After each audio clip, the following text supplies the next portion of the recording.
It should be interesting because I feel like either those books would make me cry. The chaotic reader in me is coming out again. It is the release day for In Your Dreams.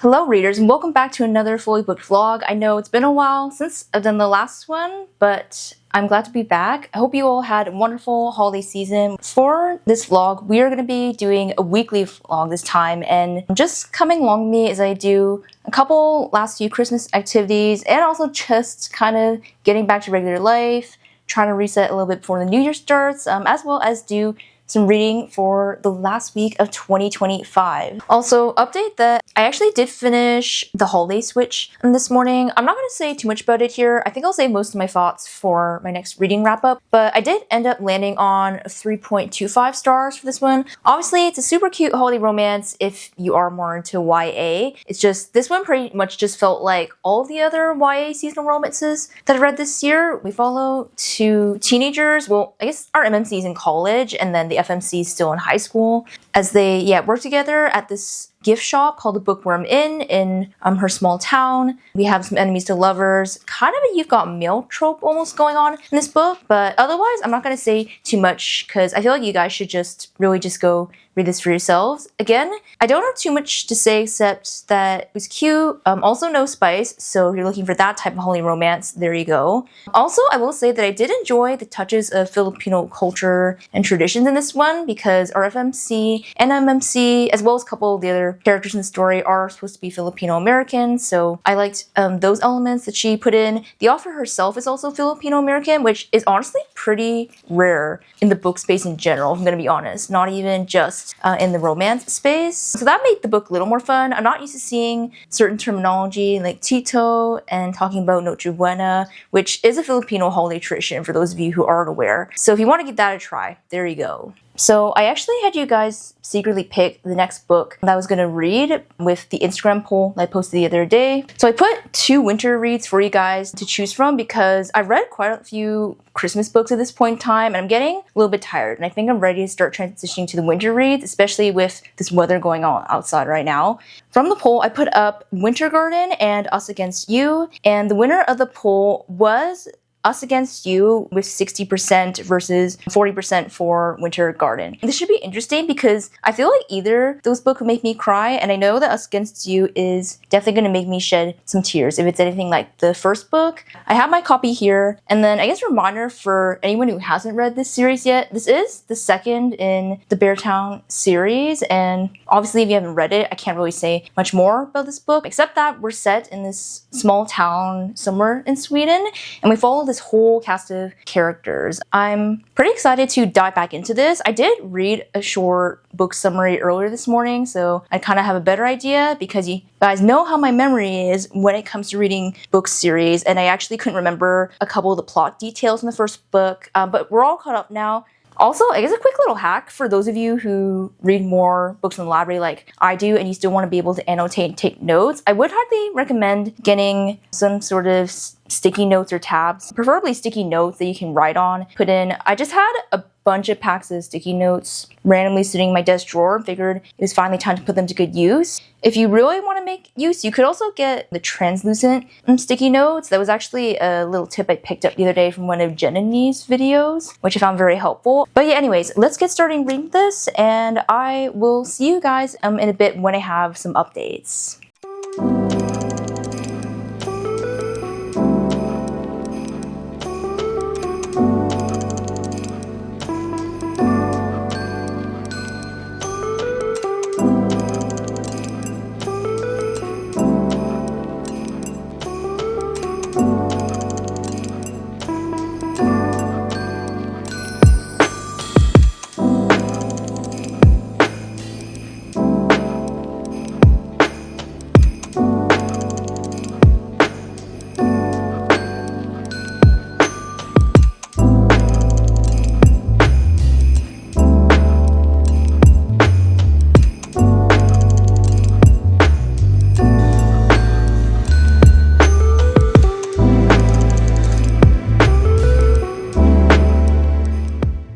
Good morning, readers. It's now Saturday morning. I've just been having a really chill morning at home. I ate breakfast, I just finished reading my Bible, and I'm just about to dive back into Us Against You. I actually didn't make as much progress as I thought I would yesterday. I only got about 87 pages in, so I'm not even 100 pages in yet. As you saw in some of those last clips I was rolling, I did listen to the audiobook for a bit on the treadmill because I wanted to get some steps in. I honestly don't have that much to say about the book so far because I feel like with most Fredrik Backman books, they do start out a bit slow and a lot more starts happening around the 50% mark. It's also been taking me a bit of time to reorient myself with the characters and remembering like who is related to who, connected to who. One thing I will say though is that I have noticed so far how good Fredrik Backman is at theme recall. And this is something I did notice when I've read his other standalone books as well. But I think being able to see him do it not only just within one book, but between books in a series is something pretty cool. Because even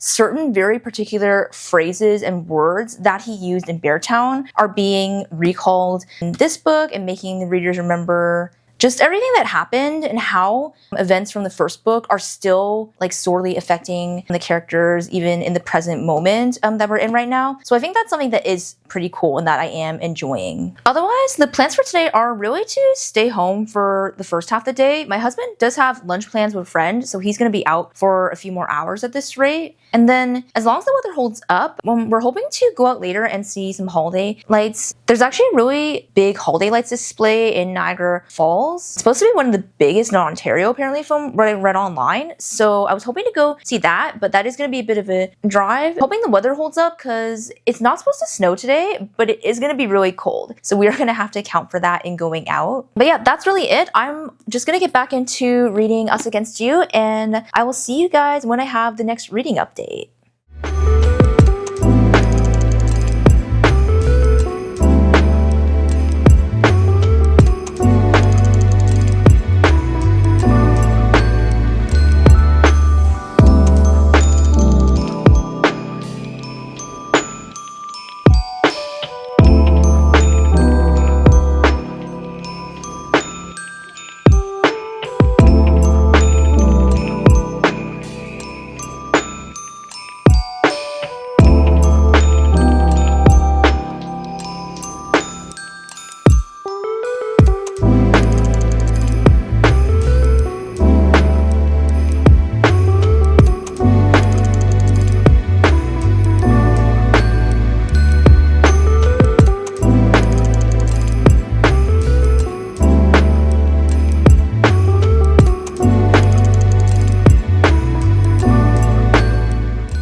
I feel like this vlog is getting more and more messy the further on that we go. This is actually the first chance I've had to sit down today since I got back from church. Also, as you saw in those previous clips, we did not go to see holiday lights after all because my time of the month ended up coming and let's just say it was kicking my butt. So we decided to just have another cozy night in, ended up watching another movie. I also did some coloring as you guys saw and listened to my audiobook, but I don't actually have any more reading updates for Us Against You yet. But I do have some other reading updates because I actually was reading Quicksilver off camera, and the reason I decided to not really talk about it too much was because I was very unsure whether I was going to finish the whole book or not. And of course, as predicted, I ended up DNFing it. I'm actually pretty proud though. I got about 30% of the way in. I think I got to like chapter 12 or 13 before I decided to DNF. I'm not really going to debrief that one that much here, but let's just say if you guys know the type of fantasies or romantasies that I do pick up, what kind of writing I like, you probably already know that Quicksilver, which is not really my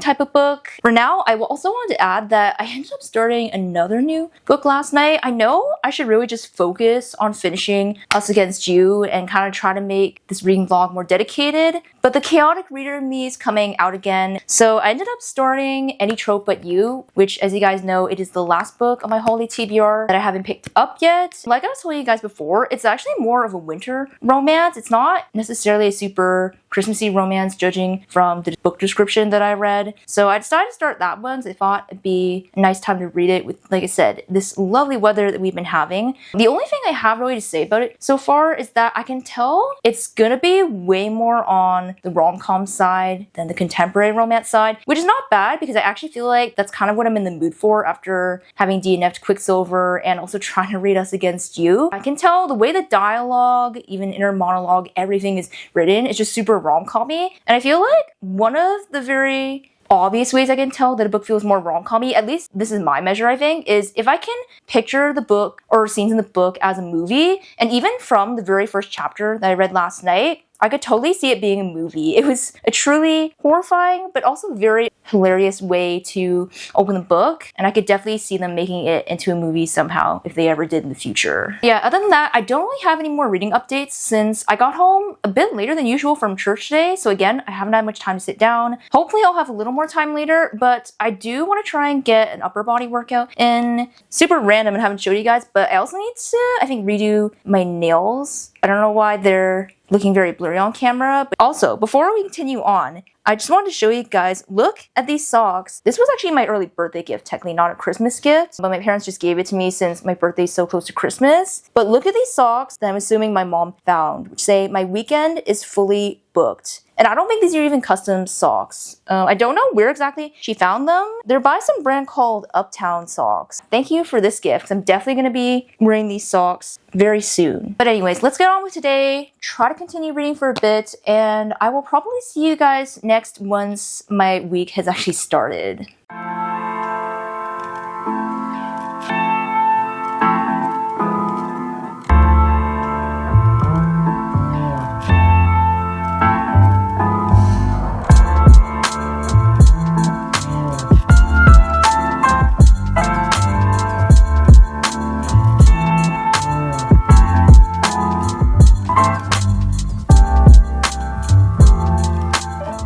If I look really tired right now, it's because I've been talking for over an hour. I just finished filming my 2025 wrap-up, which you guys are probably gonna see before this vlog at the rate I'm going. And I'm gonna be honest, this reading weekly vlog is not going that well in the sense that the original plan for this video was to devote a few hours every day, even on the weekdays, to reading, basically see how much I could read in the last week of 2025. That has not been happening. And I know I haven't really taken a lot of clips of me actually reading. And okay, that's also because at least half the time I've either been reading on my Kindle in the dark, or I've been listening to the audiobook and playing Good Coffee, Great Coffee on my phone, which I feel like is not very exciting. With that, we surprisingly do have some reading updates still. First off, I actually finished Any Trope But You last night. I think I landed on a 3.25 star rating. While it was a pretty great winter romance, like an actual winter romance, not a holiday romance, I just did not end up enjoying this book for the tropiness. Like, I feel like it's one of those books where the tropiness is very intentional in the way it was written, and you're either gonna like it or you're not. And I'm just in the camp of it took away from the book for me more than it added. I think for me too, it also made our characters' romantic connection less believable. I think some people, if you really like that fun rom-com-y side, if you really like the movie Anyone But You, I think you actually will enjoy this book because that movie kind of has that feeling too, where there were some scenes that felt almost like too intentionally written, and that's how this book felt. And while I did enjoy that movie, it's not my favorite romance or rom-com movie of all time. And then you guys also saw me reading in the cafe yesterday. I did do a bit of a reading sprint there. I also read a little bit more last night. So I am now almost 300 pages into Us Against You, and I have to say I am in it. And this one, I think I'm also getting a lot more into it because this book feels a bit more political than the first book. The first book felt very emotional in terms of, again, what happened. But this one, I feel like we're exploring more of the politics of hockey in a small town and what each people experiences and their perceptions, especially because one of the new characters that we get introduced to in this book is a politician who's basically trying to shake things up in Beartown. Safe to say that I'm enjoying this book, and I'm curious to see where this story is going to end up. Also, this book should be a lot more tabbed up, but I have been reading part of it on my Kindle, and so I've just been doing some of my highlighting and annotations on there. And this is so bad because I've said a number of times now that I need to just stick to Us Against You, but Today, as I'm filming right now, is Tuesday, December 30th. And if you guys have been paying attention to what I've been talking about, then you know it is the release day for In Your Dreams. This book is out into the world finally, and I am ready to read it. I already have it downloaded on my Kindle, and it's perfect timing because I really need to take a break and eat lunch. I plan on just starting that book next, have some time to chill, and we'll see how far I get into that book. I wish I just had the afternoon to sit and read for a couple hours, but I really need to film 2 more shorts today so I can get them uploaded in time. And hopefully I will have some better updates.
So probably looks like the same night to you guys, but it is actually Friday night. As you just saw from those last clips, I didn't do anything super exciting to really film for you. Mostly just stayed home, watched the ball drop for a bit on New Year's Eve. And then because it was my birthday, I really wanted to go out to the movies, so I ended up doing that. I did end up seeing The Housemaid, and I don't remember everything, obviously, but from what main events that they did include in the movie, I feel like they actually stuck pretty close to the book in terms of doing the adaptation, which I was kind of surprised, but at the same time not, because if I really think about it, I feel like they don't have as much room to play around creatively with the plot and character development and whatnot, because obviously all the main events and plot in a mystery thriller are very important. And then for the final reading update, honestly, I have not read again as much as I thought I would. I only read 3 chapters of In Your Dreams. So far, I am liking it, but I have only read in Madison's point of view. I haven't gotten to James' point of view yet, but I did read the first couple sentences of chapter 4, and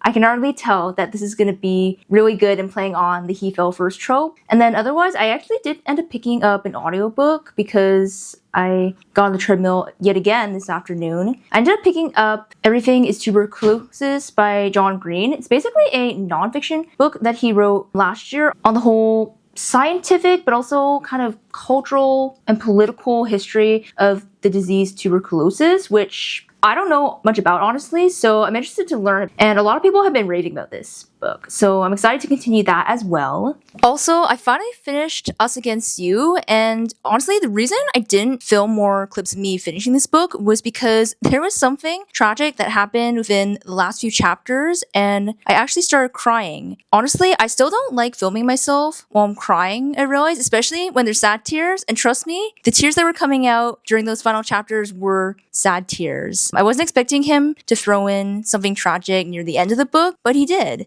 Yeah, I'm still reflecting on this a bit. I did end up giving it a 5 stars for now. It didn't make me cry and have as much emotional impact as Beartown did. I think the emotional impact it had was more subtle compared to Beartown because the tragedy and the grief and different things that our main characters are going through in this book are a little bit different compared to what happens in Beartown. I know I'm being vague again talking about all this, but I can't really say that much if you haven't read Beartown yet. All I can say is his writing definitely still holds up in this one. Even just the themes and experiences across all the different characters we get in this book are amazing. I find it amazing how well he's able to write all the characters' different experiences and their emotions in the aftermath of all these things, because there's actually so many characters. Unfortunately, since I don't want to spoil, I guess I won't really read you guys any quotes. But yeah, this is going to be a 5 stars for now, and I highly recommend, if you haven't read Beartown or anything else by Frederick Bachman yet, you should go do that. Oh, and one last thing before I end today's vlog. I know I could have done this yesterday because it's now actually January 2nd right now. But since the 2026 reading challenge is now up on Goodreads and I can set it, I am going to do that with you guys now. So we have reading challenge, set a goal. So again, actually for those of you who haven't watched the latest episode yet, I am going to be doing something different and I am going to be trying to read 52 books this year. I'm also going to try to not change it throughout the year because the issue that's been happening over the past year or two when I set the goal is that I've set one goal at the start of the year and then I've kept changing it as I keep meeting the goal, which makes it very competitive and kind of fun for me, but it's also made it a little bit stressful the last few years because I keep trying to reach and exceed my goal. So I'm gonna try to not change it this year and just see how far we end up getting. We have officially set 52 books, and obviously because I finished a book yesterday, I have already read one book for 2026. So yeah, overall, I finished 3 books this past week and I started 2 books. I feel like I've had a little more time. I might have finished one more book, but we did pretty well for what was kind of the last week of 2025. I hope you guys enjoyed watching this vlog. Thanks for sticking around if you made it to the end. Don't forget to like this video. Actually, comment what is the first book that you want to read in 2026. And make sure to stay tuned for all the new episodes and videos that are going to be coming in 2026. As usual, with all that being said, I hope you guys are having a wonderful day, another wonderful start to the new year, and I will see you all in the next video.